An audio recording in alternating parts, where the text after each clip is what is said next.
आपला श्लोक चालू होता 65.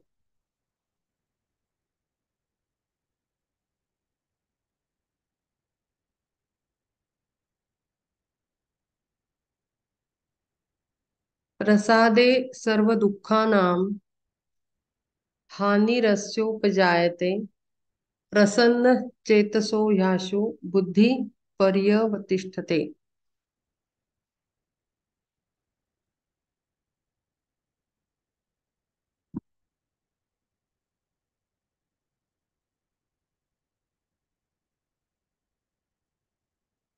चित्त ज्याचे सर्व काळ राहे प्रसन्न निर्मळ कैसी स्पर्शतील तया भव दुःखे धनंजया.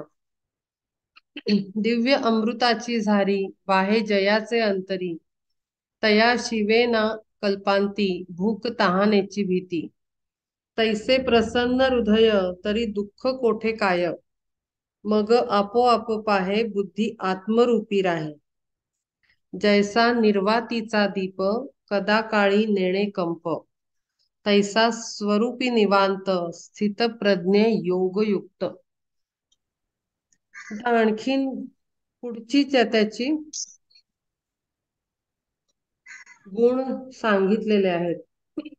भवदुःख म्हणजे संसारातील दुःख.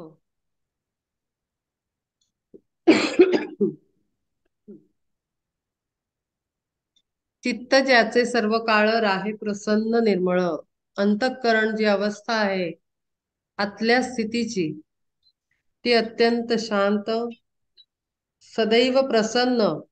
शांत असणं शांततेचे अनेक प्रकार आहेत.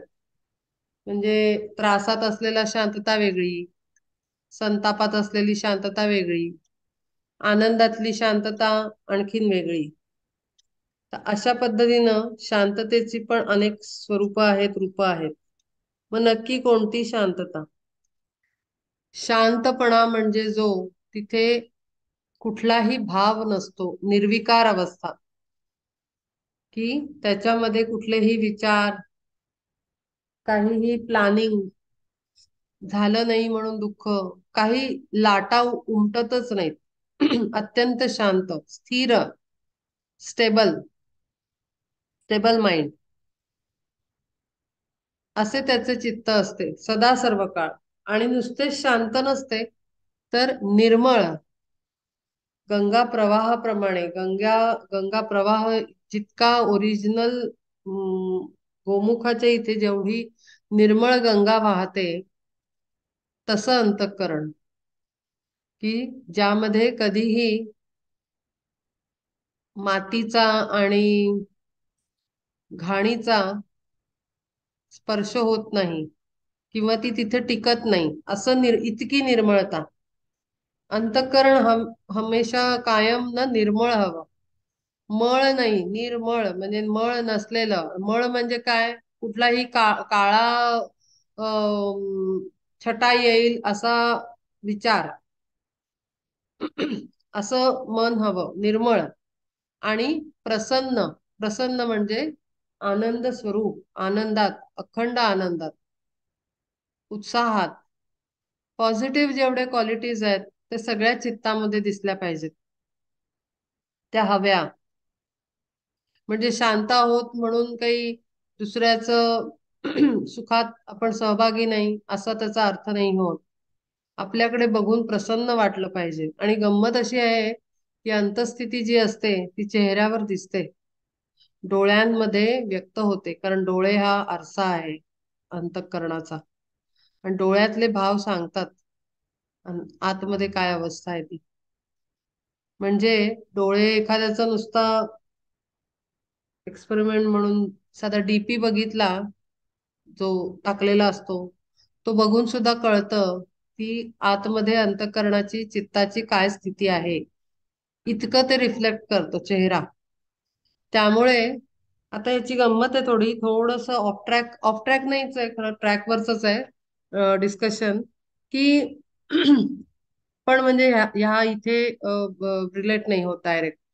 की आपली जी अंतर्स्थिती असते, ऐका नीट, खूप वेगळं काहीतरी सांगते.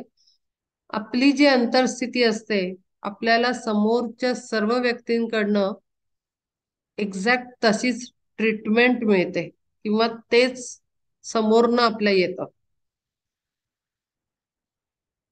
म्हणजे काय की आपलीच मिरर इमेज बाहेरच्या व्यक्तींमध्ये अनुभवास येते.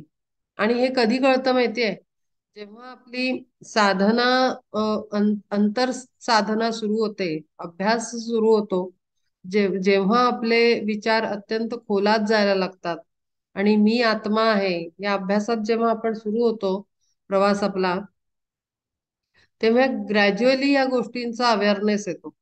पण मी आपलं हे आत्ता सांगून ठेवते, म्हणजे जर ही अवस्था कोणाची येणार असेल फ्युचरमध्ये, तर तो गायडन्स कायम राहील सोबत, की आपण ज्या स्थितीत असतो ना त्या स्थितीचेच आपल्याला लोक भेटतात आणि त्या जेव्हा लोक भेटतील तेव्हा त्याच स्थितीचा अनुभव आपल्याला ते देतात. म्हणजे एक सिंपलच सांगते, आपल्या आतमध्ये एनर्जी लेवलवर बोलते मी, ऊर्जा, आपलं ऊर्जा शरीर, त्याच्यामध्ये जर अँगर, हेट्रेड, इरिटेशन असेल तर आपल्याकडे लोक अट्रॅक्ट नाही होत, आपल्याकडे आपल्याशी बोलायला येत नाहीत.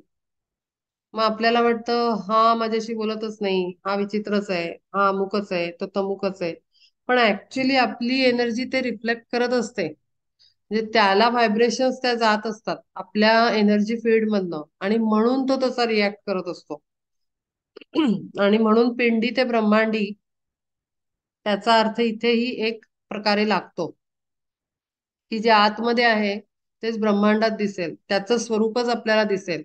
आणि म्हणून स्थितप्रज्ञाचं अंतःकरण कसं आहे, चित्ताची अवस्था कशी आहे, तो सदा सर्व काळ प्रसन्न आणि निर्मळ आहे. त्याच्यात कुठल्याही हेलकावे घेत नाहीये. अंतर्स्थिती शांत आहे, सदैव स्थिर आहे. आणि म्हणून अशा व्यक्तीस, अशा साधकास कैसी स्पर्शतील तया भव दुःखे धनंजया, त्या संसारातली प्रपंचातली दुःख त्याला टच करूच शकत नाहीत. कारण त्याची स्थिती अशी झालेली आहे की तो असा जणू काही कुठेतरी वेगळ्या स्टेटमध्ये असल्यासारखा, लोकांमध्ये असून लोकांमध्ये नसल्यासारखा, अशी अशा स्थितीत आल्यानंतरच सदैव प्रसन्न निर्मळ अवस्था येऊ शकते. म्हणजे फिजिकल बॉडी आपल्याला दिसेल की हा मनुष्य आपल्यामध्ये आहे, हे कळायला खूप अवघड आहे आणि व्हायला त्याहून अवघड आहे. पण मी सांगून ठेवते की ही अवस्था असते, संतांची अवस्था असते. ते सर्वसामान्य दिसतात, साधेच दिसतात. ते आपल्याला आपल्यासारखंच खाताना पिताना हसताना बोलताना दिसतात. पण ते काही आतली एनर्जी त्यांची आपल्यात नसते. त्यांचं सोल स्टेट, चित्त त्यांचं आपल्यात नसतं, भोवतालच्या लोकांमध्ये प्रपंचात नसतं. ते पूर्णपणे एकरूप झालेलं असतं आणि त्याला म्हणतो आपण अनुसंधान, अनुसंधानात लागलेलं असतं. म्हणजे अखंड आठवणीमध्ये परमात्म्याच्या आणि नामामध्ये लागलेलं असतं त्याच्या. पण ते दिसताना नॉर्मल दिसतात, ते हसत असतात, आपलं सगळं ऐकत असतात. आणि ही जी स्टेट आहे ही इंटेन्शनली करावी नाही लागत, ही प्रॅक्टिसनी हळूहळू होते. म्हणजे मग अशा स्थितीत घेतलेले माणसं ओळखू पण येणार नाहीत. आपल्या परिवारात असतात, सर्वसामान्य वाटतात, पण ते खूप दैवी स्टेटमध्ये असतात. ते सामान्य अवस्थेत नसतात, आतून खूप वेगळ्या स्टेटवर असतात. आणि तीच संत अवस्था आहे आणि तीच ही स्थितप्रज्ञाची स्थिती आहे, खरं सांगायचं तर. चित्त ज्याचे सर्व काळ राहे प्रसन्न निर्मळ, त्याला काही कुठल्याही छटा कलरच्या त्याला येत नाहीत. कैसी स्पर्शतील तया भव दुःखे धनंजया, दिव्य अमृताची झरी वाहे जयाचे अंतरी. त्याच्या आतमध्ये अमृताचा झरा, गंगा गंगा प्रवाह सदैवच वाहत असतो, दुसरं काहीही नसतं. गंगा ही अत्यंत पवित्र दिव्य नदी आहे आपल्या भूतलावरची. आणि तिचा प्रवाह जितका स्वच्छ, निर्मळ आणि सुंदर आहे, तसा झरा आपल्या हृदयातनं वाहिला पाहिजे सतत. की काही जणी, आणि आपण समाजात राहतो, आपण परिवारात राहतो, घाण पडणार आहे. कधी कधी आपण नाही टाकत. म्हणजे आता आम्ही हिलिंग मध्ये आम्ही आमच्या लक्षात येतं जेव्हा अभ्यास करायला लागतो, प्रॅक्टिस करायला लागतो, की कधी कधी निगेटिव्ह एनर्जीज आपल्याला बाजूच्या कंटॅमिनेशन म्हणू शकतो आपण त्याला, म्हणजे संसर्गाने होते. म्हणजे कोणीतरी भेटलं तर ती त्याची एनर्जी आपल्याला येऊन ट्रान्सफर होते आपल्या ऑरा सिस्टम मध्ये, एनर्जी सिस्टम मध्ये. पण ती येण्यानी ती आर्टिफिशियल झाली, ती ओरिजिनल नाही झाली. मग आर्टिफिशियल वस्तूला आपण करू शकतो बाहेर. म्हणजे घरात कचरा आला तर कसं आपण साफ करून बाहेर टाकून देतो डस्टबिन मध्ये, अगदी तसं इतकं सोपं जातं. असं होत नाही की कचऱ्यातच कचरा पडला तर तो दिसेन असा होतो. कचऱ्यातच जर कचरा पडला आणखीन थोडा तर तो दिसेन असा होईल, तो कळणारच नाही पडलेला. पण जेव्हा शुद्ध अवस्था असते तेव्हा तो कचरा आलेला कळतो की अरे हा काळा कण आहे, हा दगड आला, हा धोंडा आला. बाजूच्यांकडनं येतं आपल्याला, आपल्या समाजात वावरताना आपल्याला येतात एनर्जीज. मग ते काढून टाकता येतात आणि पुन्हा आपलं अमृताच्या झरा कंटिन्युअस ठेवता येतो अंतःकरणामध्ये. ही प्रॅक्टिस आहे. आणि हे ऐकून सोडायचं नाहीये, आपण हे करायला लागायचंय. जोपर्यंत आपण सुरुवात नाही करत तोपर्यंत काही अर्थ नाहीये सगळ्याचा. सुरुवात झाली पाहिजे. स्टार्ट महत्वाचा आहे. डिटर्मिनेशन, त्याला निग्रह हवा, संकल्प हवा की मी हे करणार, आणि मग सुरुवात करायची. आणि अगदी लगेच करायची. संध्याकाळी करतो, उद्या, परवा करतो, परवा करते, नाही. Immediate, immediate application. तेव्हाच अंडरस्टँडिंग राहतं, अदरवाईज ते डिझॉल्व्ह होऊन जातं एनर्जी फील्ड मध्ये आपल्या. नॉलेज असतं ते. आणि मग त्या हायर एनर्जीज ज्यांना आपण इन्व्होक करतो दरवेळेस सेशनला, त्यांचे ब्लेसिंग्स मिळत असतात आपल्याला. तर ते मग डायल्यूट होऊन जातात. तेही लक्ष देईन असे होतात. त्या एनर्जीज आपल्याला हेल्प करत नाहीत, कारण आपण रिसेप्टिव्ह नसतो ऑल द टाइम. रिसेप्टिव्हिटी पाहिजे. आणि इम्प्लिमेंटेशन महत्वाचं आहे. म्हणजे ऍप्लिकेशन इमिजिएट कृतीमध्ये उतरलं पाहिजे. काहीतरी आपल्या आलेल्या सेशन मधनं ज्या दिवशी जे होतं त्यातनं लगेचच त्यातलं काहीतरी एक घेतलं तरी खूप आहे. मग पुन्हा आपण ऐकायचं, पुन्हा दुसरा पॉइंट घ्यायचा, तिसरा पॉइंट घ्यायचा, असाच बदल घडतो आपल्या मनुष्य स्थितीमध्ये. त्यामुळे सुरुवात एकानी करणं, एका पॉइंटनी, एका अवस्थेनी, एखाद्या स्थितीनी, एखाद्या गुणासाठी म्हणून आपण आपल्यात चेंज करायला सुरुवात करणं आवश्यक आहे. दिव्य अमृताची झरी वाहे जयाचे अंतरी, तया शिवेना कल्पांती भूक तहानेची भीती. आता भूक आणि तहान हे अत्यंत बेसिक रिक्वायरमेंट आहे ह्युमन बिंगची. मग आता इथे तर म्हणलंय त्यांनी की जो आतून इतका प्रसन्न, निर्मळ, सदैव आनंदी, ज्याला दुःख नाही स्पर्श करू शकत, आणि अत्यंत दिव्य झरा आतमधून वाहतो आहे त्याचा अमृताचा, अशाला भूक तहानेची भीती नाही वाटत. म्हणजे त्यांना काय म्हणायचंय तर आता इथे ही अवस्था फारच आणखीन उच्च परिस्थितीची आहे, उच्च स्थितीची आहे. भूक तहानेची भीती म्हणजे काय तर अगदी बेसिक रिक्वायरमेंट सुद्धा, नीट ऐका, 2 डायमेन्शन्स आहेत त्याच्यात. म्हणजे आळशी नाही बनायचंय. बेसिक रिक्वायरमेंट्स ज्या आपल्या आहेत फिजिकल बॉडीच्या, त्याची सुद्धा चिंता करण्यात आपण बऱ्याचदा चुकीचे कर्म करून जातो. वाचेनी, मनानी, विचारांनी आणि कृतीनी आपण करून जातो बेसिक रिक्वायरमेंट शरीराच्या पूर्ण करायच्या चक्करमध्ये.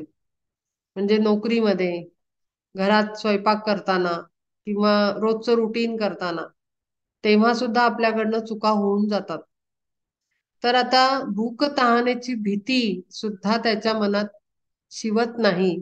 त्याचं कारण असं की त्यांनी सर्वस्व समर्पित केलेलं आहे गुरुना, परमात्म शक्तीला. त्यानं कशाची चिंता करण्याची जरूरत नाहीये. आणि मग अगदी तळहाताच्या फोडाप्रमाणे, अगदी हातात फुलं धरल्याप्रमाणे तो परमात्मा त्याचं संगोपन करतो. ही काही कल्पना नाही आहे, ही सत्य परिस्थिती आहे आणि हा सत्य अनुभव आहे की अशी अवस्था होते आणि अनुभवास येऊ शकते मनुष्याला. आपल्याला काय असतं, पण माणसाला पेशन्सच नसतो. त्याला वाटतं काय माहिती, काय अडचण आली तर देव येणार आहे का वरनं, मलाच बघायचंय ना, मलाच करायचंय, मलाच पैसे साठवून ठेवायचे. संकट आलं तर काय, विठ्ठल नाही येणार आहे कमरेवर हात धरून, कृष्ण नाही उभा राहणार आहे, राम नाही येणार आहे, शेवटी सॉल्व मलाच करायचंय. पण गंमत अशी आहे इथे,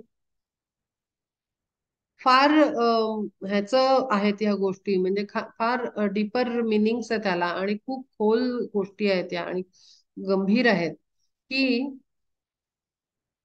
जेव्हा अडचण येते, आपण करायचं असतं, आपण बेसिक जी कर्म कर्तव्य आहेत ती करायची आहेत, पण त्याच्यात श्री कृष्ण परमात्म्याने सांगितलंय की अटॅच नाही व्हायचंय, त्याच्यामध्ये समर्पित भावनेनी करायचंय. जे मी रामाची गोष्ट सांगितली होती, लग्नासारखा मोठा विवाह त्याचा त्यांनी महादेवांना समर्पित करून केला. असं प्रत्येक काम, म्हणजे मी पोळ्या करते बाईनं म्हणावं, तर मी तुमच्यासाठी करते, कर्म तुमच्या चरणी. मी काम करतो आहे पुरुषांनी म्हणावं, नोकरी करतोय तुमच्या चरणी. तिथे जे काय होईल, नोकरीत पॉलिटिक्स असतं, भानगडी असतात, खूप प्रॉब्लेम्स येतात, कोणी फसवायला जातं, सगळं समर्पित गुरुचरणी. मग असं करत करत जेव्हा तो मनुष्य जगायला लागतो, स्थितप्रज्ञ संत म्हटलंय त्यांनी, तो स्थितप्रज्ञ संत जेव्हा असं जगायला लागतो, तेव्हा प्रॉब्लेम यायचे थांबत नाहीत. ते तर येणारच आहेत, कारण सामान्य जीवन हे आपल्याला लेसन लर्न करण्यासाठीच आहेत. त्यामुळे स्ट्रगल आहे, टेस्टिंग आहे, सगळं आहे, त्याच्याबद्दल काही वाद नाही आणि तो हवाच. तर समोरनं जे सिच्युएशन्स येणार आहेत त्या आपल्याला स्पर्श न करता सॉल्व्ह होऊन जातात. तिथे आपल्याला आधीपासून विचार करायची, एन्झायटी वाढवण्याची, स्ट्रेस घेण्याची आवश्यकता नसते. जेव्हा समर्पण सुरू होतं, जेव्हा समर्पणाची सवय लागते की हा जॉबही तुम्हाला समर्पित आहे, हे मिळणारे पैसेही समर्पित आहे, माझा प्रत्येक निर्णय समर्पित आहे, मग ते जे काही होणार आहे त्याला भगवंत पाहणारा आहे की त्याचं काय करायचं येणाऱ्या संकटाला, किंवा जे काही अडचण असेल त्याला. तर अशी गंमत आहे. पण माणसाचं होतं असं की पेशन्स नसतो, हे टेस्टिंग करायला तयार नाही होत. बाकीच्या टेस्ट खूप देतील जीवनातल्या अडचणींच्या, पण परमात्म्याची टेस्ट द्यायला आपण तयार नाही होत. गंमत म्हणजे, पण ती जर टेस्ट दिली आणि त्याच्यात आपण पास होण्यासारख्या प्रकारचे आपण एफर्ट्स टाकले, तर खरोखरी परमात्मा सांभाळतो. गुरु आपल्याला सांभाळतात. आपल्यापर्यंत संकट अगदी असं येतंय येतंय येतंय येतंय टर्न होऊन जातं. खूपदा मी स्वतः अनुभव घेतलेले आहे. गोष्टी घटना घडत असतात, चालू असतात, त्या थांबू शकत नाहीत, कारण तो युनिव्हर्सचा एक जशी रोटेशन आहे अर्थचं, तसं ते चालू राहणार आहे, सगळं प्रसंग चालू राहणार आहेत, जीवन सुरू राहणार आहे. पण ते आलेलं आलेलं आलेलं म्हणता म्हणता म्हणता संकट असं अगदी समोर जवळ येतं, 1 सेंटीमीटरच्या अंतरावर आपल्यापर्यंत, आणि एकदम पटकन काहीतरी होतं, कोणीतरी मदत करतं, काहीतरी होतं, चेंज येतो आणि ते गायब होऊन जातो प्रॉब्लेम. पण अगदी नाकापर्यंत ती तलवार येईपर्यंतचा पेशन्स, आणि तीच ही स्थितप्रज्ञ स्थिती आहे. आणि ही म्हणून फार अवघड आहे, पण एकदा जमली की खूप मजा आहे त्याच्यात, खूप आनंद आहे, खूप खूप जास्त उत्तम स्थिती आहे ती. खरंच मजा येते त्याच्यात मग. कारण एकदा अनुभव आला असा, दुसऱ्यांदा आला, तिसऱ्यांदा, पहिल्यांदा आपल्याला वाटतं कदाचित फ्लुकनी झालं, सेकंड टाइम वाटतं कोइन्सिडन्स असेल, तिसऱ्यांदा, चौथ्यांदा, पाचव्यांदा जेव्हा हे आपल्याला असे अनुभव येतात, अनुभूती म्हणतात त्याला, ती अनुभूती यायला लागल्यानंतर ना विश्वास पक्का होतो की नाही, खरंच आपल्याला कोणीतरी सांभाळत आहे. अखंड, म्हणजे आता भूक आणि तहान, म्हणजे आता दुपारचं अन्न मिळणार आहे का, प्रवासात निघालो, माहिती नाही आपल्याला मिळणार आहे का, पाहिजे तसं हॉटेल मिळेल का, खायला मिळेल का, चिंता करायची नाही. हे जोपर्यंत आपण इतक्या लेवलवर त्यांच्यावर सोडत नाही ना, तोपर्यंत ते सांभाळत नाहीत. जोपर्यंत आपण आपली अक्कल चालवत राहतो, आपणच सगळ्या प्रिकॉशन्स घेत जातो, त्या तर घ्यायच्या आहेत, त्या वेगळ्या. ह्यातलीच ही जी हेअरलाईन डिफरन्स आहे ना, तोच महत्वाचा आहे, तो कळणं. आणि तो स्वतःचा स्वतःलाच कळेल. तो कोणी सांगू नाही शकणार. फक्त मी स्थितींचं इंट्रोडक्शन करू शकते, की कधी आपण एफर्ट टाकायचा आहे आणि कधी टाकून तो समर्पित करायचा आहे. ह्याचे अनुभव सांगून मी सांगू शकते. पण ह्याचा हेअरलाईन डिफरन्स जो आहे, तो तुम्हाला प्रत्येकाला स्वतःलाच घ्यावा लागेल एक्सपिरियन्स. तो काही कोणी सांगू नाही शकणार. आणि तो अभ्यासामध्ये हळूहळू कळायला लागतो, की कधी आपण आपल्या हातात दोर ठेवायचा आणि कधी गुरूंच्या हातात सोपवून द्यायचा आहे. ही प्रॅक्टिस आहे. शेवटपर्यंत एफर्ट करायचा, कशातही, कुठलंही काम, कुठलंही काम. म्हणजे माझंच मी एक्झाम्पल देते, की नोकरी करत होते युनिव्हर्सिटीमध्ये, पोझिशन हेड ऑफ डिपार्टमेंटची. अक्षरशः ॲनिमल्स मागे लागतात तसे लोक मागे लागलेले असतात. आणि मी रोज सांगायची, ही नोकरी तुमची आहे, पैसे तुमचे आहेत, मुळात मीच तुमची आहे. फक्त मी अट एक घालायची, माझ्या कर्तृत्वाला आणि कॅरेक्टरला दाग लागता कामा नये. कारण असलं कुठलंही कर्म माझ्याकडून होत नाही, ते तुम्ही करवून घेत नाही. त्यामुळे तेवढी काळजी तुम्ही घ्यायची. आणि जर वेळ आली तर ताबडतोब बाहेर काढायचं मला तिथनं. एवढं मी सांगायची हक्कानी गुरूंना, की माझी काळजी घ्यायची, सगळं तुमचं आहे. अक्षरशः वाह्यात परिस्थिती होती. मला रोज वाटायचं मी चिखलात जाते का काय रोज बरबटून घ्यायला. आणि एक दिवस इतकी जबरदस्त इंट्युशन आली, की ताबडतोब सोड. आणि खूप वाचवलं बरं. खूप काय काय हरकती केल्या त्या लोकांनी, खूप वरच्या लेवलच्या. आणि मी कुठेही सापडले नाही, गंमत म्हणजे. कारण मी काही करत नव्हते, त्याचं तेच करत होते. मी एक लेटर वर पाठवून दिलं की ते सगळं शांत होऊन जायचं. एक लेटर पाठवून दिलं की शांत होऊन जायचं. रजिस्ट्रारला किंवा व्हाईस चान्सलरला. असं म्हणजे इतकं वेड्यासारखं चालू होतं. म्हणजे एवढ्यातनं सुद्धा समोरच्यानी शहाणं होऊ नये म्हणजे गंमतच आहे. पण तरी आपल्यालाच मजा येते या सगळ्याची. पण शेवटी जेव्हा अक्षरशः अति होतं, तेव्हा मात्र बाहेर पडावं लागतं आपल्याला. आणि रातोरात मी कोणालाही डिस्कशन न करता एकदम ऑल ऑफ सडन रेजिग्नेशन दिलं. ते रजिस्ट्रार म्हणाले की तुम्ही असं करू नका, तुम्ही थांबा. म्हणलं 2 महिने थांबा. 2 महिन्यांनी हवं तर बोलवा, मी येईन. हे 2 महिने माझ्यासाठी डेंजरस आहेत. मी आता राहणार नाही इथे, तुम्ही काहीही करा, मी नाही राहणार. आणि 2 महिन्यानंतर गंमत अशी झाली, मी तर काही गेले नाही परत, मला जायचंच नव्हतं. पण 2 महिन्यात तिथे जे त्रास देणारे लोक होते, मला मागाहून कळलं की प्रत्येकावर एक एक केस लावली. आणि रंगेहात कोण कोण काय काय काय काय काय काय भानगडींनी पकडलं गेलं आणि हाताला धरून प्रत्येकाला बाहेर काढलेलं होतं. बाप रे, म्हणजे असा दंडा पडतो परमात्म्याचा जेव्हा आपण त्याचे असतो. अक्षरशः ही खरी गोष्ट सांगतेय. आणि मला नुसतं फोनवर न कळायचं, इसको निकाल दिया, उसको निकाल दिया, ये ऐसा पकडा गया, वो ऐसा पकडा गया. डायरेक्टर लोक इंजिनिअरिंगचे आणि याचे त्याचे काही कारण नसताना माझ्या मागे लागले होते. माझं काही डिपार्टमेंटही नाही, मी आर्टिस्ट आहे. पण हा एक छोटासा अनुभव सांगितला.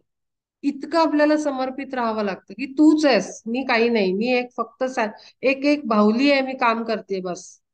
पण माझी काळजी तूच घेणार आहेस. म्हणून त्यांनी इथे म्हटलेलं आहे, भूक तहान याची भीती सुद्धा त्याला शि, शिवत नाही, कल्पांती, शिवेना कल्पांती. म्हणजे अनेक कल्प गेली तरी त्याला तो हे टच नाही होऊ शकत, भीती ती टच नाही होऊ शकत. खूपदा असे अनुभव येतात की आता पुढे काय. किंवा बऱ्याचदा असं होतं की घरातनं निघालोय, प्लॅनिंग असतं आपलं की आपण अमुक अमुक स्पॉटवर जेऊ आणि मग पुढे जाऊ ट्रॅव्हल करताना. गंमत म्हणजे एकदा तर दोनदा तर असं झालं, आम्ही हॉटेलमध्ये बसलो आणि आम्हाला जेवायलाच मिळालं, ऑर्डरच आली नाही. आमच्या लक्षात आलं, आम्ही तिघही फॅमिली माझी पूर्ण, आमच्या लक्षात आलं आज बहुतेक महाराजांची इच्छा नाही की ते आपण जेवावं. आम्ही अक्षरशः तिथून उठलो निघालो, टेबलवर बसलेलो, पाऊण तास वेट करून जेवणच समोर आलं नाही. म्हणजे असे वेगळेच काहीतरी अनुभव येतात. जेवण नाही जेवलं, तसेच निघालो, पाणी प्यायला आणि निघालो. मग पुढे जाऊन संध्याकाळला जेवण जेवलो. हीच आहे ती भूक तहानेची भीती सुद्धा न वाटणं. मग अशी तर आपण घरात आपल्याला एका दिवशी भुकेनी जीव जातो आपला, पण त्या दिवशी आमचा गेला नाही. व्याकुळ व्हायला होतं, पण आमचं गंमत म्हणजे झालं नाही तसं. आश्चर्याची गोष्ट आहे. हा असतो तो अनुभव आणि अनुभूती म्हणतो. अगदी छोट्या छोट्या छोट्या गोष्टीत अनुभव यायला लागतो. आणि मग कळतं की नाही आपल्याला सांभाळतायत.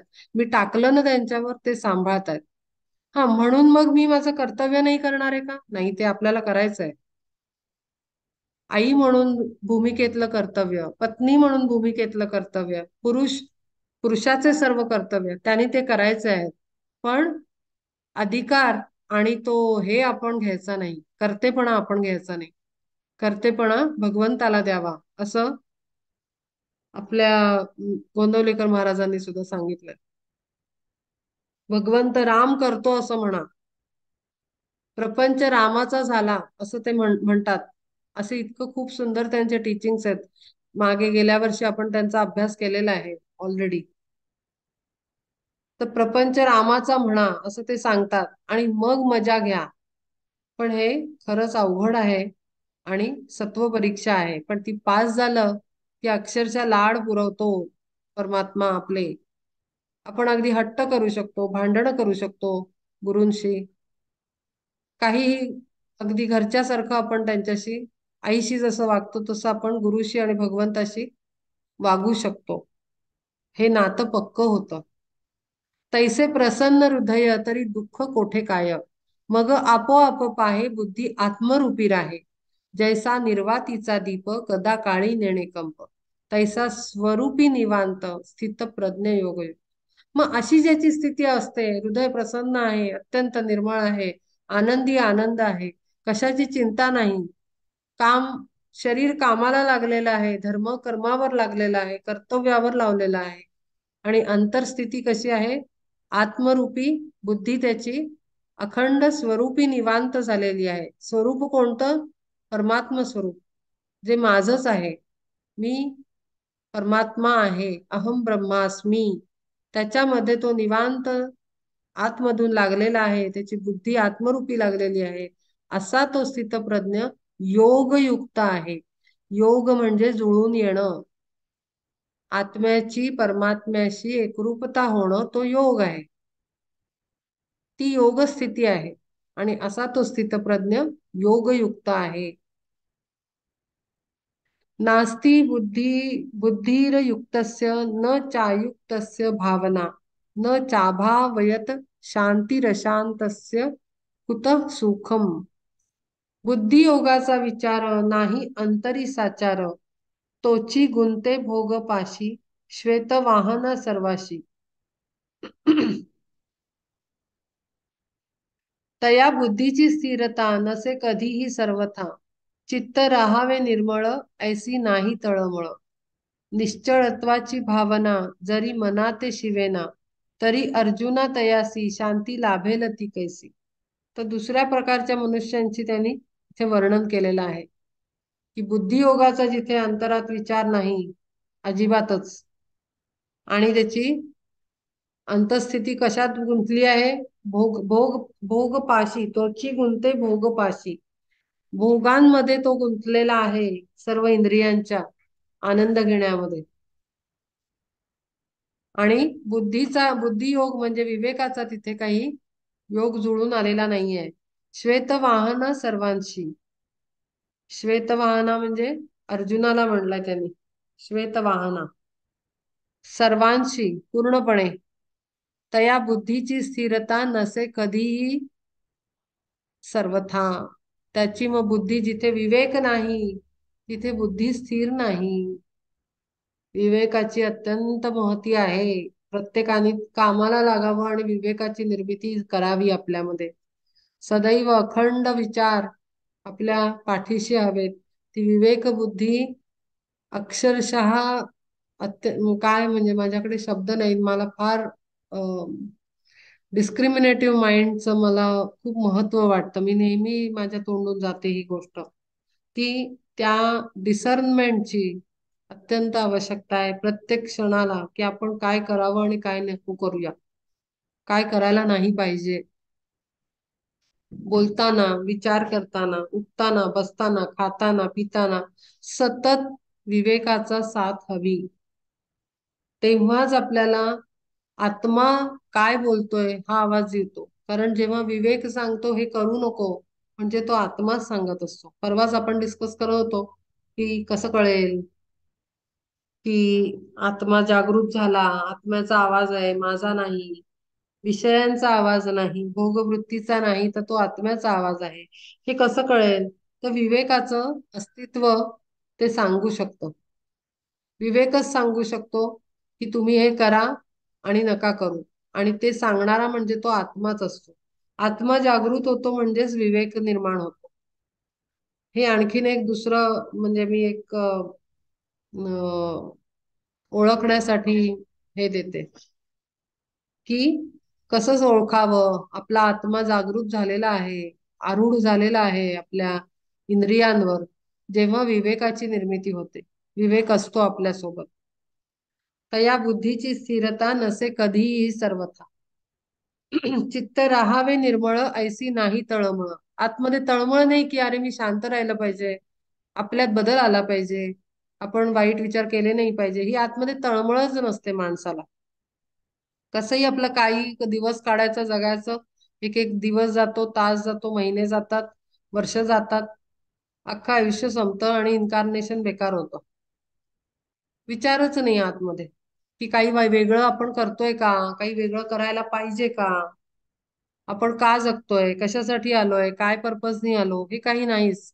आणि त्यामुळे मग चित्तापर्यंत जाणं तर फार दूरची गोष्ट आहे. पहिले तर जगतोय ते बरोबर आहे का, एक एक मिनिट तास आपण बरोबर घालवतोय का, इथे पोचल्यानंतर मग चित्तापर्यंत जाणार आणि मग ते निर्मळ आहे का नाही बघणार.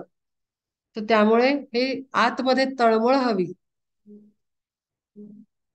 चूक झाली ना की बेचैन व्हायला पाहिजे आतमध्ये, म्हणजेच विवेक बुद्धी आहे. ती आपल्याला स्वस्थ बसू देत नाही जेव्हा आपल्याकडनं मिस्टेक होते.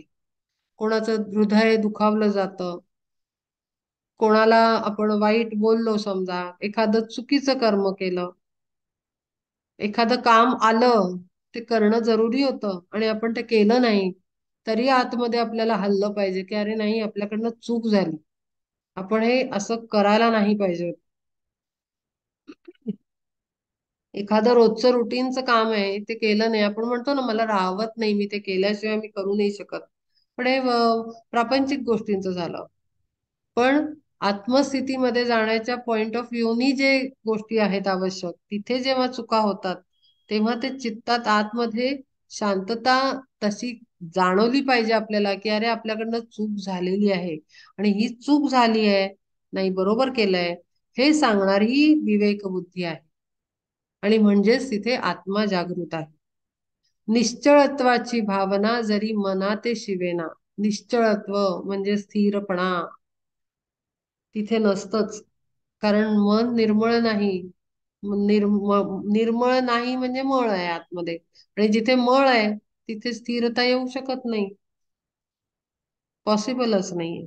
तरी अर्जुना तयासी शांती लाभेल ती कैसी. मग अशा व्यक्तीला शांतपणा असं तर अ, बरेच लोक असतात, हो स्वभाव फार शांत आहे हो, पण आतमध्ये काय माहिती काय आहे, हे महत्वाचं आहे ना. म्हणजे काही लोक स्वतःला गिल्ट देतात, सेल्फ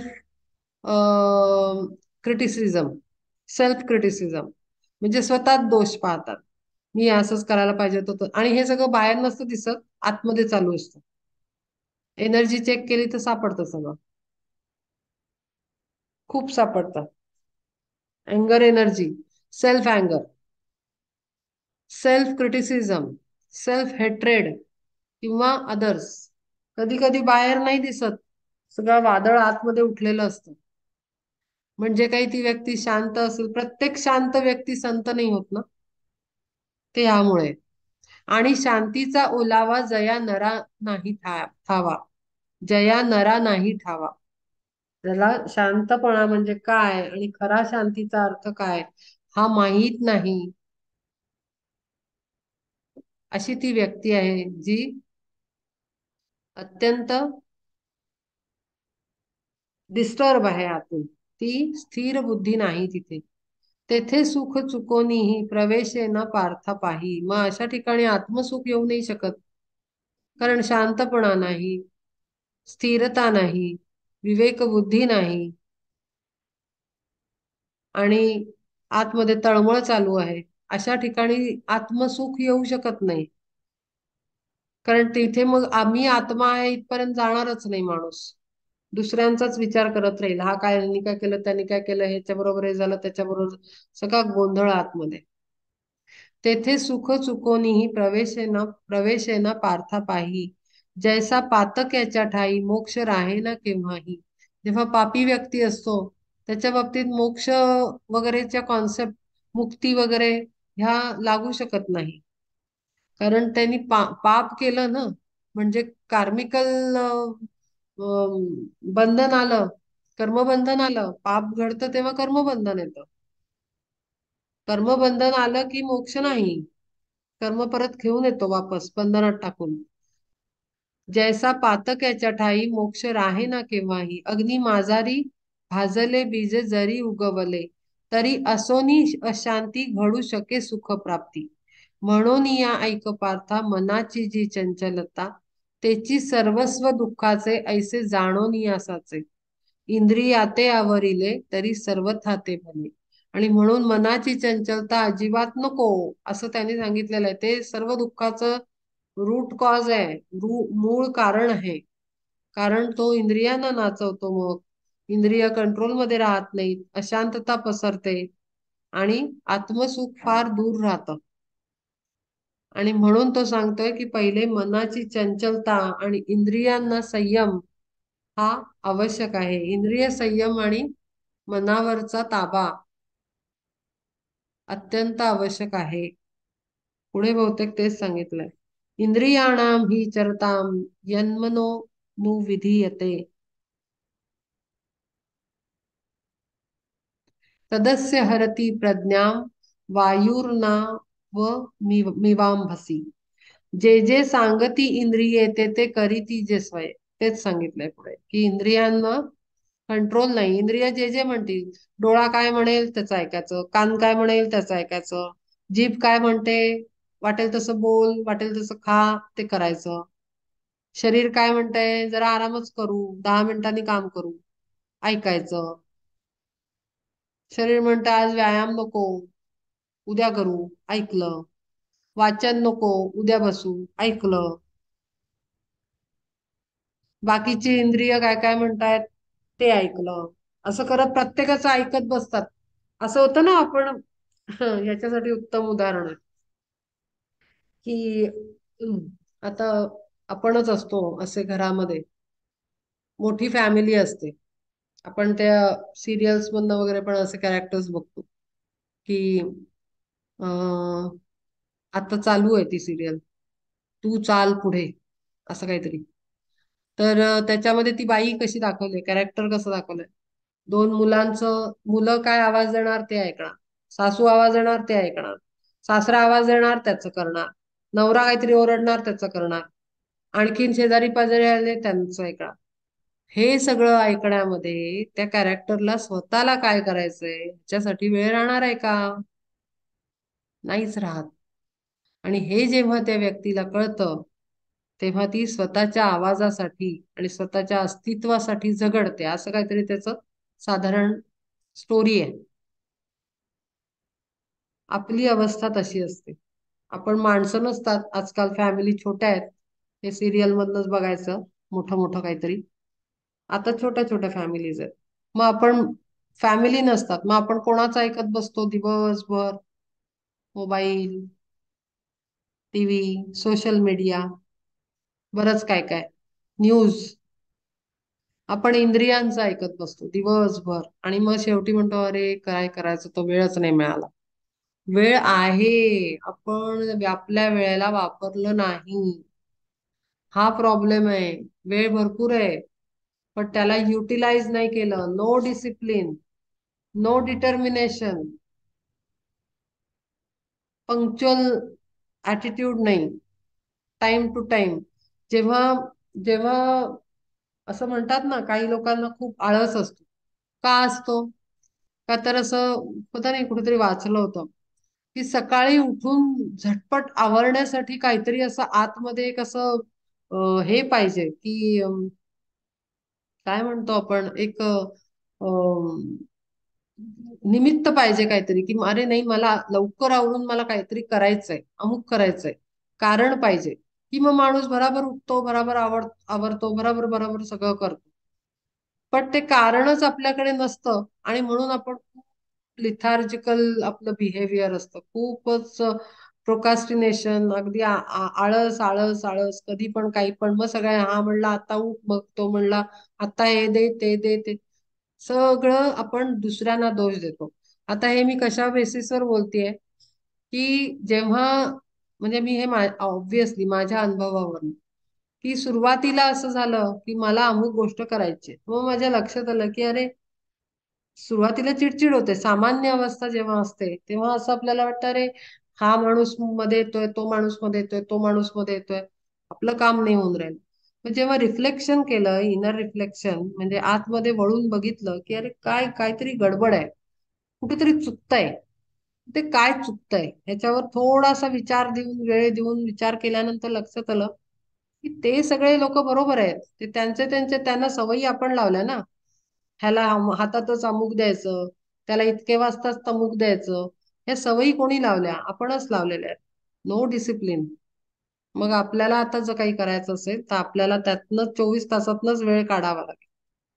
नाही तर लोक गेल्यानंतर लगेच वेळ काढावा, म्हणजे सगळ्यांचं सगळं केल्यानंतर जो मी टाइम असतो तो पूर्णपणे वापरला पाहिजे.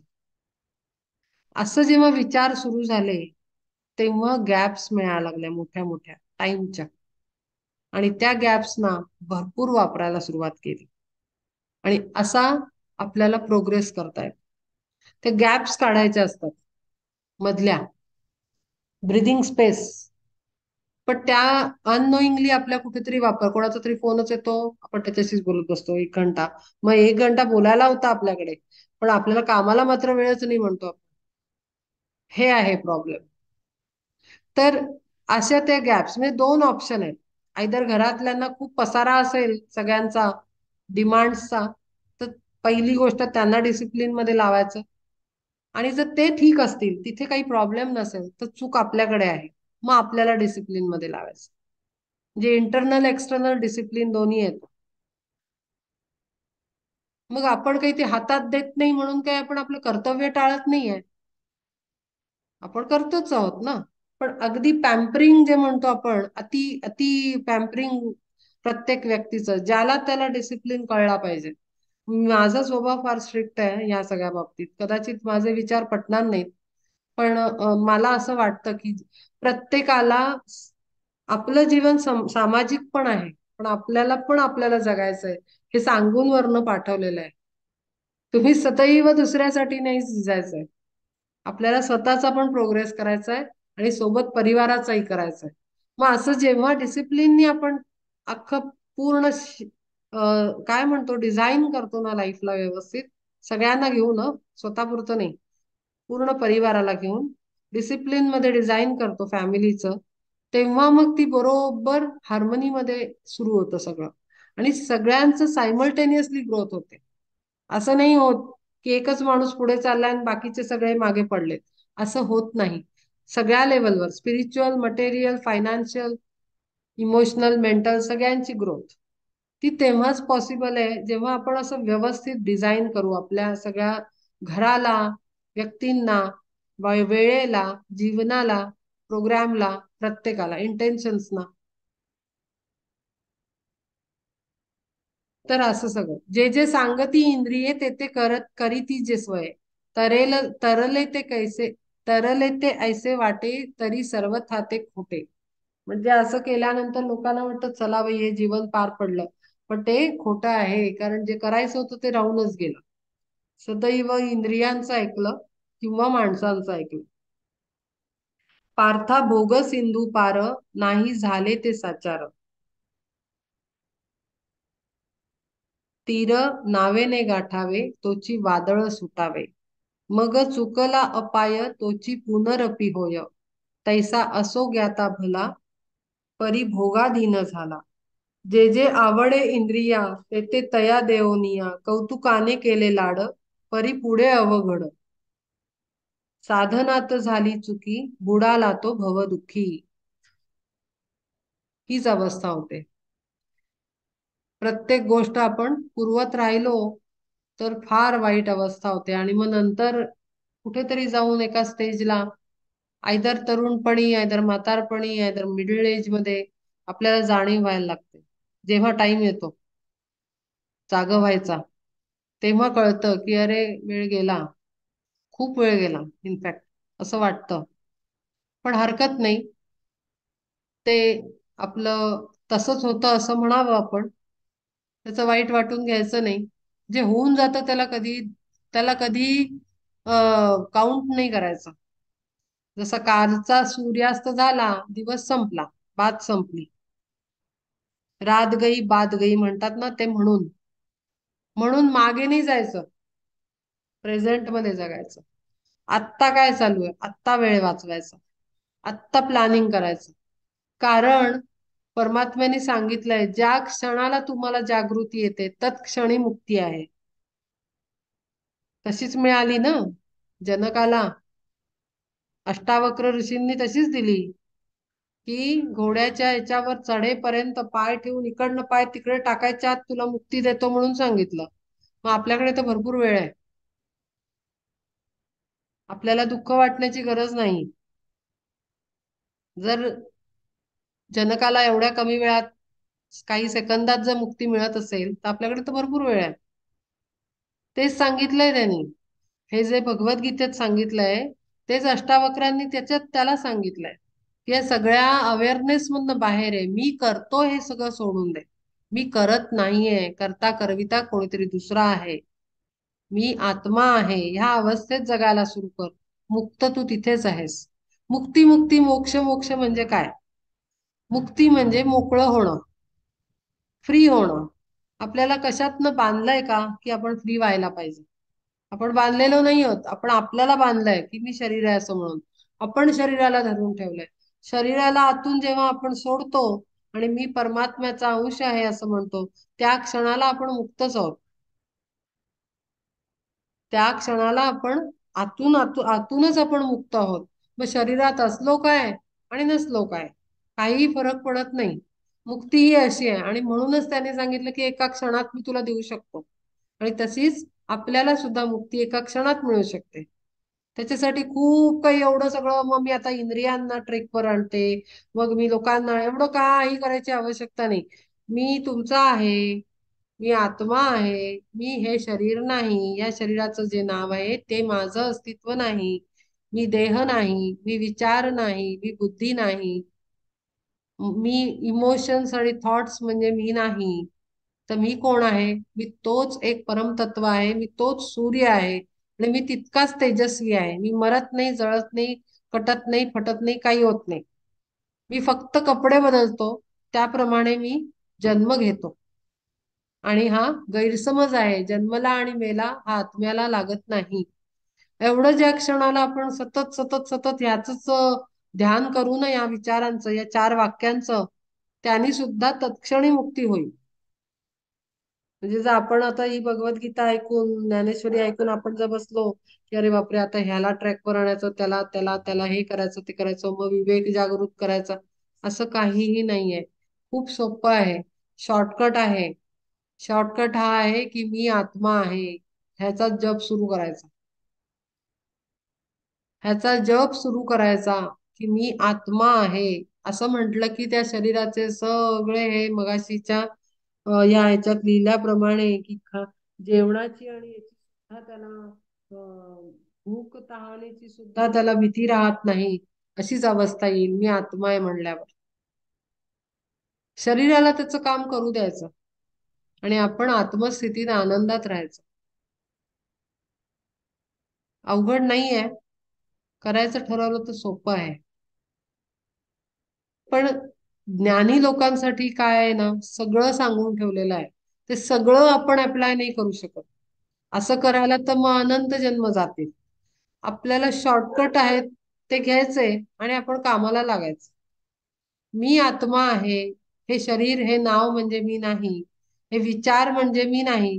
मग मी हा विचार नाही म्हणल्याबरोबर विचार आपल्या डोक्यातनं निघून जाईल, गायब होईल.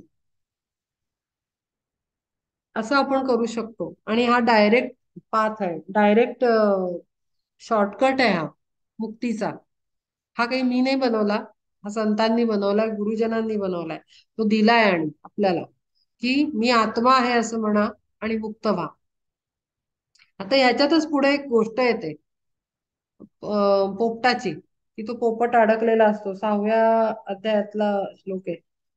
ते उद्धरेत आत्मा आत्मानमच्याच ह्याच्यामध्ये त्यांनी सांगितलेलं आहे की पोपट धरून बसतो फांदीला आणि अडकलो अडकलो, अरे पण त्याला पंख आहेत ना, तो उडू शकतो. तसंच आपलं आहे. आपण या शरीराला मी लीना आहे असं म्हणलं की झालं, सगळं येऊन लपटेल मला.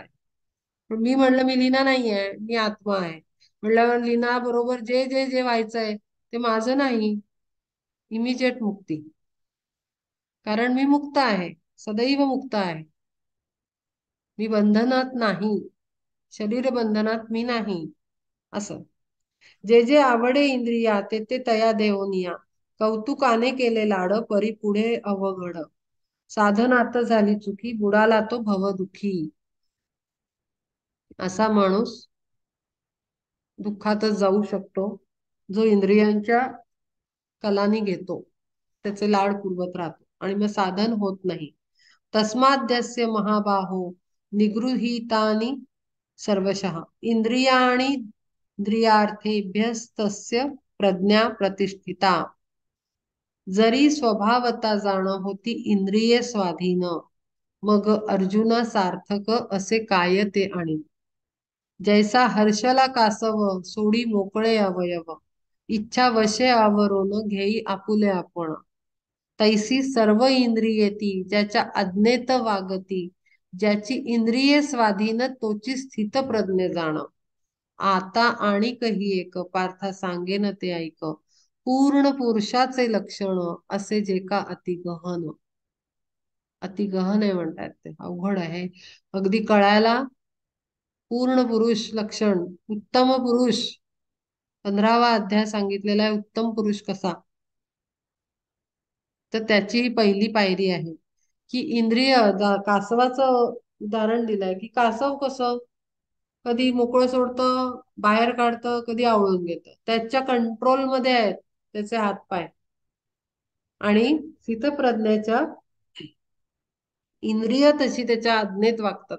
तो म्हणेल तर तो सगळ्याचा आनंद घेईल, तो म्हणेल कशातनं नाही बाहेर यायचंय तर बाहेर राहील. आणि असेच ते संत असतात, गुरु असतात आपले. आपल्याला दिसतात ते आपल्या बरोबर खातायत पितायत, सगळे पदार्थ खातायत, मस्त हसतायत खेळतायत, गप्पा मारतायत. पण ते असे असतात की त्यांची इंद्रिय स्वाधीन असतात, त्यांच्या अधीन असतात. त्यांना वाटलं तर त्यांनी रिलीज केलेली असतात ती बाहेर काम करायला, एन्जॉय करायला. ज्या क्षणाला ते आदेश देतात की आता पुरे, की ताबडतोब आतमध्ये अंतरस्थितीत जातात. आणि हेच लक्षण आहे स्थितप्रज्ञाचं.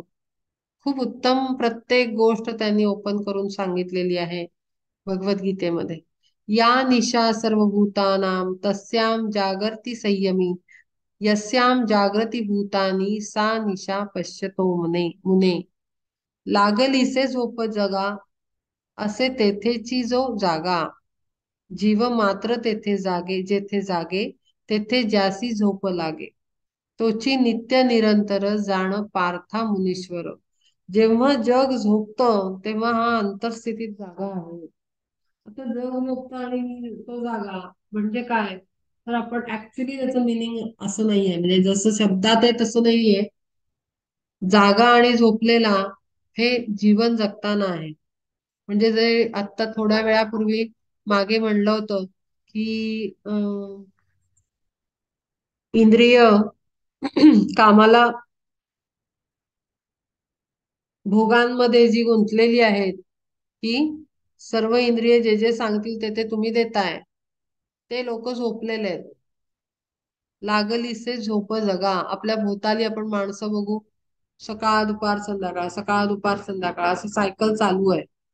पण आत्म्याच्या उन्नतीसाठी काही ऍक्शन्स, काही गोष्टी घडताना दिसतात का? तर नाही. पार्टी, किटी, नंतर काय फंक्शन्स, ह्याच्यामध्ये लोक अगदी गुंतलेले असतात. मग पार्टीतले पण प्रकार वेगळे वेगळे. डेची पार्टी, नाईटची पार्टी, फॅमिली पार्टी, बायकांची पार्टी, पुरुषांची पार्टी, ह्याच्यातच. मग काय दिवाळीची पार्टी, वाढदिवसाची पार्टी, ह्याच्यातच सध्या तर मला हेच दिसतं. मला तर काही दिसतच नाही लोक करताना. जॉब करायचा, एन्जॉय करायचं, बस. दिवस संपला. काम करायचं, एन्जॉय करायचं, दिवस संपला. हे झोपलेलं जग आहे. आणि आपण जे इथे वेळ काढून 1.5 तास बसतो, हे अंतरस्थितीत जागे असलेले आपण लोक आहोत. की आपल्याला माहिती आहे की अरे मी जागा राहिलो तर मग वाईट अवस्था नाही येणार. जागतोय. मग आज आज दिवसभर ऐकलं. मग ते आपण म्हणतात ना, गाय रवंथ करते, जेवण केल्यानंतर ती बसते, एका साईडला उभी राहते आणि तोंड हलवत असते, रवंथ करते, पोटामध्ये ते डायजेस्ट होतं तिचं ज्युसेस. तर त्या नॉलेजला आपण शांत बसून आपल्या बाकीच्या दिवसांमध्ये आपण त्याला आठवत असतो, विचार करत असतो, निर्णय घेत असतो. अंतरस्थिती आपली जागृत असते या साऱ्यामध्ये. असा याचा इथे अर्थ आहे. लागलीसे झोप जगा, असे तेथेची जो जागा. लोकांचं रुटीन चालू आहे, ते झोपलेले आहेत, पण आपण दिवस रात्र जागे आहोत. म्हणजे ऍक्च्युली जागेचा नाही, झोपेचा इथे काही संबंध नाही. झोप हा शब्द शब्द वापरलाय. स्थिती आहे ती इथे. बाकी झोप म्हणजे ऍक्च्युअल झोप नाही. झोपेची स्थिती. अज्ञान. जीव मात्र जेथे जागे, तेथे ज्यासी झोप लागे.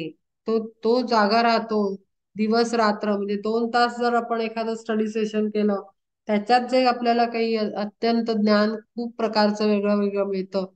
आणि मग ते आपल्याला आठवडाभर पुरतं की हा हे सांगितलं, हे सांगितलं. आपण नोट्स काढत असू, त्याला आपण अधनमधनं एक एक एक एक एक एक त्याला ऍब्सॉर्ब केलं पाहिजे. आणि ते आपलं जागणं झालं. शरीर काम करतंय त्याचं, त्याला तर काही वादच नाहीये. ते काही तिथे अडवायचंच नाही, शरीराला कामाला लावायचं. आणि अंतःकरण कुठेतरी दुसऱ्या आपल्या चिंतनात घालवायचं की हे काय सांगितलं होतं, ह्याचा काय अर्थ होता. मग क्वेरी असेल तर ती लिहून ठेवायची की हो नाही, मला मागच्या वेळेला हा प्रश्न होता, हे कळलं नव्हतं, मग हे मला पुढे विचारायचंय. हा अभ्यास झाला. हा अंतरंगातून अभ्यास चालू आहे. आणि मग असा अभ्यास जेव्हा आपला चालू असतो, हेच सगळे विचार असतात, तिथे आपोआपच मन निर्मळ असणार आहे, आपोआपच मन शांत असणार आहे, आपोआपच मनामध्ये स्थिरता असणार आहे. का बरं? कारण ह्या विचारांनी ना मन अस्थिर नाही होऊ शकत. आता अभ्यासाचा भाग चालू आहे. अस्थिर दुसऱ्यांचा विचार करतो तेव्हा होतं. अभ्यास ज्ञानाचा विचार करतो तेव्हा कधी मन अस्थिर नसतं होत. आणि त्यामुळे ते निर्मळच आहे, कारण ज्ञान मळ नाहीये, ज्ञान आहे. ज्ञान हे कधी मळ नाही असू शकत, माती नाही असू शकत. त्यामुळे ह्याच्यामध्ये जेव्हा आपण मन आपलं रमवतो, तेव्हा आपोआपच वरची सांगितलेली स्थिती येते. मी सतत तुम्हाला शॉर्टकट सांगतेय, त्याला आयदर लिहून ठेवा, आयदर तुम्ही नीट डोक्यात फिट करा अंतरंगामध्ये. असे कोरले गेले पाहिजेत. अनेक शॉर्टकट्स आहेत आपल्याकडे. आपण असं सगळं भगवद्गीता जगायचं म्हणलं तर फार अवघड आहे. शॉर्टकट सांगितलेले आहेत, ते वापरायचे आणि फटाफट पुढे जायचं. आपल्याला वेळ नाही घालवायचा. म्हणजे वेळ नाही घालवायचा म्हणजे मी पूर्ण अभ्यास करीन आणि मग मी सुरुवात करीन असं नाहीये. Immediate application, instant. जसं तो इन्स्टंट ढोकळा असतो ना, पाणी घाला की लगेच ढोकळा बनला, कुकरमध्ये केला तसा. आपल्याला इन्स्टंट सोल्युशन्स आहेत इथे, ती करायची. जेव्हा मन एखाद्या ज्ञानी विषयामध्ये ज्ञान संपादन करण्यामध्ये लागलेलं असतं, विचार सगळे त्याच्यात असतात, तेव्हा मन निर्मळ असतं. आत्मस्थिती परमात्म्याशी एकरूप झालेली असते. कारण आपण स्पिरिच्युअल नॉलेजवर मंथन करतोय डोक्यामध्ये. त्यामुळे तिथे कुठलाही दुर्गुण येत नाही आतमध्ये. तर ती वरची जी सगळी इतका वेळची सांगितलेली अवस्था ती आपोआपच येते. जीव मात्र जेथे जागे तेथे ज्यासी झोप लागे तोची नित्य निरंतर जाण पार्था मुनीश्वर. आणि मग ही आपली अवस्था मुनीसारखी असते एखाद्या, की आपण झोपलेलो दिसलो तरी आपल्या आतमध्ये प्रकाशाचा उजेड आहे आत्म्याचा.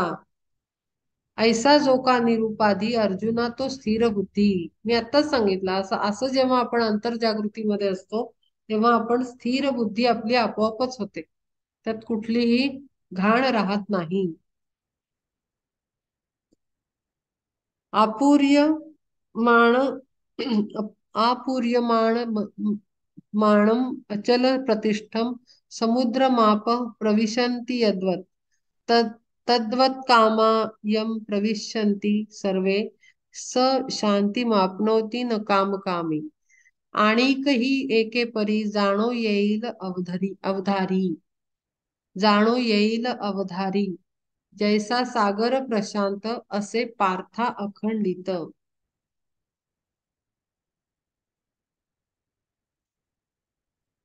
आणि कहे ऐके परी जाणो येईल अवधारी जैसा सागर प्रशांत असे पार्था अखंडित. ओघ नद्यांचे समस्त पूर्ण मिसळले त्यात तरी अल्पही न वाढे सोडी सीमा हे न घडे. खरं आहे ही गोष्ट. आपला जो समुद्र आहे, विचार करण्याची गोष्ट आहे की सगळ्या आपण म्हणतो सगळ्या नद्या जाऊन शेवटी सागराला मिळतात. मग पाणी तर वरनं येतच आहे ना, कंटिन्युअस जिथून उगम आहे नद्यांना तिथून सगळं पाणी तर येतच आहे आणि सगळं ते सागरात जात आहे. मग सागराची पातळी वाढली, हळूहळू समुद्र मोठा झाला, असं काही दिसत नाही आपल्याला. ते सामावलं जात आहे पूर्ण आतमध्ये. ओघ नद्यांचे समस्त पूर्ण मिसळले त्यात तरी अल्पही न वाढे सोडी सीमा हे न घडे. किंवा येता ग्रीष्म काळ नद्या आटल्या सकळ परी सागराचे जळी नाही उणीव भासली. आपल्याला असं दिसत नाही की समुद्र उन्हाळ्यामध्ये छोटा झाला, पात्र छोटं झालं समुद्राचं एरिया सी बीचवर. आणि मग जेव्हा नद्या वाहतायत तुडुंब भरून तेव्हा एकदम समुद्र 2 गावं बाहेर आला, असं होत नाही. म्हणजे काय, ती सागराची स्थिती आपल्यामध्ये असणं फार आवश्यक आहे. त्यातनं घ्यायचं काय, की सागरासारखं असलं पाहिजे, की सगळं सामावलं आतमध्ये तरी ते असं ना हल्लं पाहिजे, न वर आलं पाहिजे, न खाली बसलं पाहिजे. अखंड भरलेल्या स्थितीत एकाच स्थिर स्टेडी त्याची कपॅसिटी तेवढीच. परी सागराचे जळी नाही उणीव भासली तैसी रिद्धी सिद्धी येता बुद्धी लागी अक्षोभता. आणि न हो त्यांची प्राप्ती न तरी न चळे धीरवृत्ती. तेच सांगतात की अंतरस्थिती सागराप्रमाणे स्थिर हवी, की अगदी आपल्या रिद्धी सिद्धी म्हणजे सुख समृद्धी आपल्या आल्या तरच आपला आपला सागर मोठ्या मोठ्या लाटा आणि जरा एखाद्या महिन्यात आपल्याला जरा आता कोविड काळ गेला तेव्हा थोड्या अडचणी सगळ्या जगाला आल्या. कोविडमध्ये सगळ्यांनाच आल्या, कुठलाही परिवार त्यातनं चुकला नाही, श्रीमंत असो गरीब असो सर्वजण त्याच्यात मध्ये होरपळले गेले म्हणू शकतो आपण. आर्थिक परिस्थिती लोकांना वाईट आली, फार अवस्था वाईट होती, बिकट होती. मग असं जेव्हा प्रसंग येतात तेव्हा शोभलं नाही पाहिजे आपलं मन, शांतच राहिलं पाहिजे असं त्यांनी म्हटलेलं आहे की तिथे चंचलपणा आला नाही पाहिजे बुद्धीला. रिद्धी सिद्धी येता बुद्धी लागी अक्षोभता आणि न हो त्यांची प्राप्ती तरी न चळे धीर वृत्ती. सांगे सूर्यासी पांडवा हवा दाखवाया दिवा दिवा मालविला तरी का तो कोंडेल अंधारी. जे रिद्धी सिद्धी तैशा परी आली किंवा गेली तरी नसे तयासी आठव ऐसा बाणला स्वभाव. की तो निजांतरी पूर्ण महासुखी झाला मग्न रम्य स्वगृहा पाहोन तुच्छ त्यासी इंद्र भुवन त्यासी भिल्लाची झोपडी सांग पार्था कैसी ओढी अमृतासी नावे ठेवी तो न जैसा कांजी सेवी तैसा स्वानुभवी योगी रिद्धी सिद्धी ते न भोगी पार्था नवल हे देख तुच्छ जैसे स्वर्ग सुख तेथे रिद्धी सिद्धी गौण मग पुसे त्यासी कोण ही अवस्था कशानेही आपण हल्ली नाही पाहिजे खरंच अशी अवस्था असते जो स्थितप्रज्ञ आहे आणि म्हणून स्थितप्रज्ञाची पहा किती दिवस आपण अभ्यास करतोय स्थितप्रज्ञ पण बरेच लोक सहज वापरून जातात अगदी स्थितप्रज्ञ आहे माणूस पण किती काय क्वालिटीज आहेत त्याच्या आणि तरीही हा स्थितप्रज्ञ अजून पूर्णता पोचलेला नाही म्हणू शकत आपण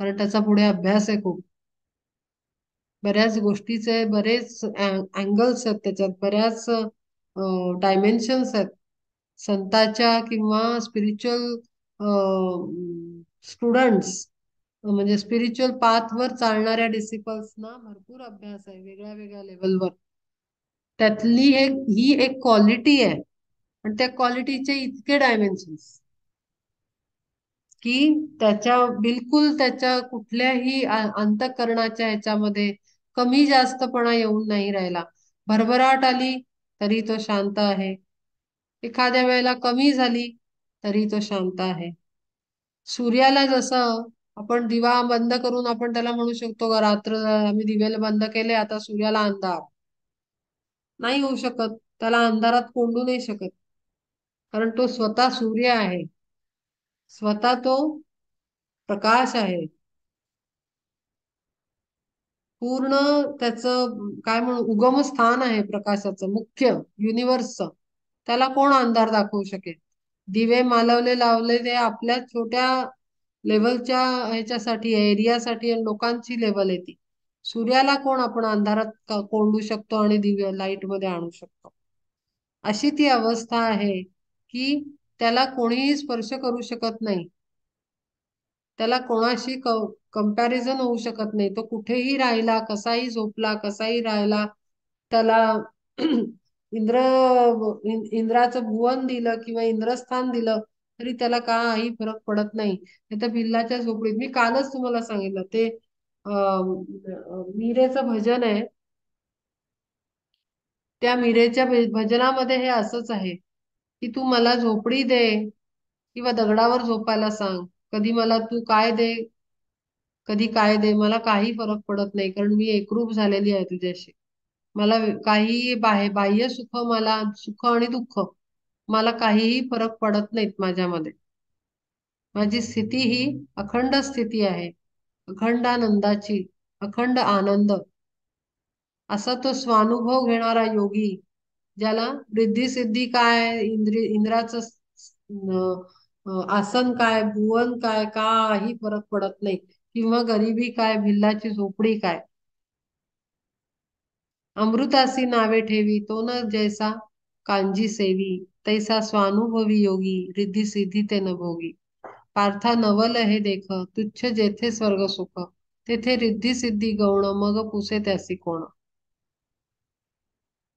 फार वेगळी अवस्था आहे त्याची इतकी अवस्था ते एक्सपेक्ट करतायत पार्थाकडनं पण की तू असा हो इतका स्थिर हो की तू या सगळ्याचा काय ते तू जेवढं तो बोलला होता ते सगळ्यावर त्यांनी पाणी फिरवलं की असं होईल आम्हाला दोष लागेल अमकं होईल तमकं होईल काहीही नाही तू ही अवस्था आण तुझी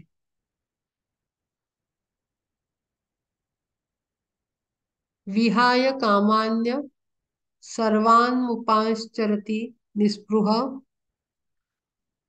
निर्ममो निरहंकार स शांतीम अधिगच्छति ऐसा आत्मज्ञाने तुष्ट ब्रह्मानंदे परिपुष्ट तोची स्थित प्रज्ञ भला जाण अर्जुना ऐकला दूर करोनी मीपणा सर्व सोडोनी कामना स्वये विश्व होनी तो विश्वा माझी वावरतो असा पूर्ण आत्मज्ञानाने ब्रह्मानंद फक्त तिथे ब्रह्माचा अंत परमात्म सुखच, दुसरं काही तिथे आतमध्ये उरत नाही. ब्रह्मानंद म्हणजे परमात्म सुख, तिथे दुसरं त्याच्यापेक्षा काहीही राहत नाही, अशी ती अवस्था आहे.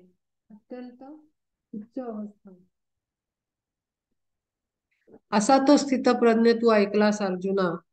दूर करोनी मीपणा सर्व सोडोनी कामना, स्वये विश्व होनी तो विश्वा माझी वावरतो. त्याच्यामध्ये मीपणा म्हणजे शरीराचा जो भाव आहे, आत्ताच मी सांगितलं, मी शरीर आहे असं म्हटलं की सगळं येऊन लागतं आपोआपच. अख्खा प्रपंच येऊन लागतो आपल्याला. आणि ज्या क्षणी आपण म्हणतो मी हे शरीर नाही, मी आत्मा आहे, त्या क्षणी आपण डिटॅच्ड होतो सगळ्या गोष्टींशी. अटॅचमेंट अँड डिटॅचमेंट एक सेकंदात. जसं लॉक लागलं, लॉक ओपन झालं, किल्ली अशी फिरवली, अशी फिरवली. इतकं कॉन्सेप्ट तो क्लिअर आहे. तो दूर करून मीपणाचा सर्व कामना सोडून दिल्यात, कारण तो डिटॅच होतो. मीपणा सोडला, मी लीना नाही असं मी म्हटलं तर मी डिटॅच झाले.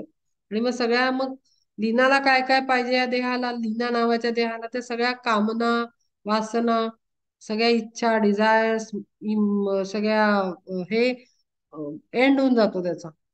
आणि मग आपण स्वये विश्व होनी तो विश्वा माझी वावरतो. म्हणजे आता त्याचं उदाहरण घटाचं, घटाकाश आणि मदाकाश असं त्यांनी ते एक ह्याच्यामध्येच वापरलेलं आहे, भगवद्गीतेमध्येच आहे उदाहरण. म्हणजे आपण मातीचा घडा घेतला, त्याच्या आतमध्ये जे आकाश म्हटलंय त्यांनी, आकाश म्हणजे एम्प्टी, एम्प्टी स्पेस. रिकाम्या घटामध्ये, घड्यामध्ये मातीचा घडा असतो पाणी भरायचा, तो जेव्हा रिकामा असतो तेव्हा त्याच्यात आकाश आहे असं म्हटलंय. आकाश म्हणजे स्पेस, एम्प्टी स्पेस असते, त्याच्यात काहीच नसतं, आपल्याला दिसत नाही, अरे हा हे खाली आहे आपण म्हणतो. ते आकाशाने भरलेलं आहे. खाली आहे म्हणजे स्पेस, म्हणजे एम्प्टी स्पेस, आकाश म्हणून जे तत्व आहे ते त्याच्यात भरलेलं आहे. आणि जर तो हातातनं घडा पडला खाली मातीचा, त्याच्या ठिकऱ्या ठिकऱ्या होतात, त्याचं जे बाह्य कव्हर आहे मातीचं बनलेलं ते तुटून जातं. मग ते आतमध्ये घड्याच्या आकारामध्ये जे आकाश होतं, स्पेस होती, ती कुठे जाईल? ती बाहेरच्या स्पेसमध्ये विरून जाईल, एकरूप होऊन जाईल. आय होप कळतंय तुम्हाला मी काय बोलतेय.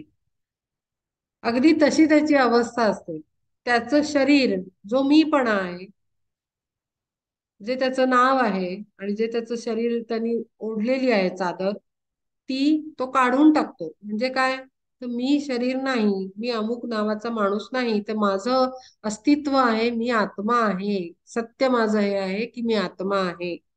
असं जेव्हा माणूस तो विचार करतो स्थितप्रज्ञ, तेव्हा तो ती बाहेरची जी वॉल आहे शरीराची, ती अशी काढून टाकून तो विश्वा माझी एकरूप होऊन जातो. म्हणजे सर्व बाहेरच्या शक्तींशी, सर्व जीवांशी एकरूप. आणि म्हणून आपण म्हणतो की मी आत्मा आहे, तुम्ही 5-6 समोर आत्मे आहात, and we all are one. आपण सगळे एकच आहोत, कारण आपल्यामध्ये एकाच सूर्याची किरणं आहेत, म्हणजे आपण एकरूपच आहोत. असा पुढचा स्टेप 2 कॉन्सेप्ट आहे. We all are one. पहिले तर शिकावं लागतं की मी आत्मा आहे. हे पुन्हा पुन्हा पुन्हा पुन्हा पुन्हा असा अभ्यास करून आपल्याला शिकावं लागतं. अरे नाही, मी शरीर नाही, मी आत्मा आहे, मी आत्मा आहे, मी आत्मा आहे. मग जेव्हा आत्मा कळतो, तेव्हा दुसऱ्याचा आत्मा आहे, ह्याचा पण आत्माच आहे, त्याचा पण आत्माच आहे, प्रत्येक शरीरामध्ये आत्मरूप आहे, हे कळायला लागतं. स्टेप 2. आणि स्टेप 3 ही आहे की अरे, आपले सगळे आत्मे हे त्या परमात्म्याचेच अंश आहेत, म्हणजे किरणं आहेत सूर्याची. म्हणजे काय की अल्टिमेटली आपण सगळे एकच सूर्य आहोत किंवा एकच शक्ती आहोत, परमात्म शक्ती आहोत. We all are one. म्हणून ते इथे म्हटलेलं आहे की स्वये विश्व होनी तो विश्वा माझी वावरतो. तो एकरूप होऊन जातो बाहेरच्या बाह्य शक्तींशी आणि आत्म्यांशी, सर्वांशी एकरूप होऊन जातो. असा इतका तो मोठ्या त्याच्या त्याची कॉन्सेप्ट समजावून सांगितलेली आहे पूर्णपणे. असा आहे तो पूर्ण स्थितप्रज्ञ. कसा आहे हा मी तुला सांगितला, असं ते इथे म्हणतायत. आता आपण इथे थांबूया आणि डिस्कशन करूया, कारण आजचा भाग हा अरे संपलाच, शेवटचा आहे. थांबा आपण पूर्ण करून टाकू. एषा ब्राह्मी स्थिती पार्थ नैनां प्राप्य विमुह्यति स्थित्वा स्यामन्तकालेऽपि ब्रह्मनिर्वाणमृच्छति इति श्रीमद्भगवद्गीतासूपनिषत्सु ब्रह्मविद्यायां योगशास्त्रे श्रीकृष्णार्जुनसंवादे सांख्ययोगो नाम द्वितीयोऽध्यायः। हा आपला झाला सांख्य योगाचा अभ्यास, ब्रह्मज्ञानाचा अभ्यास। ऐसा ब्रह्मभाव अर्जुना निस्सीम भोगिता अर्जुना निस्सीम भोगिता निष्काम जाहलेजे। ऐसा ब्रह्मभाव म्हणजे असा जेव्हा आपला ब्रह्मभाव होतो मग तो जेव्हा मी आत्मा आहे, सर्व माझ्या भोवतालचे आत्मे आहेत, हे जगावरचे सर्व लिव्हिंग बीइंग्स, जिवंत व्यक्ती आणि शक्ती हे सर्व परमात्मा स्वरूप आहेत आणि आपण सारे एकच आहोत, हा ब्रह्मभाव आहे। म्हणजे we all are one, we all are souls, आपण परमतत्व आहोत, हा ब्रह्मभाव आहे।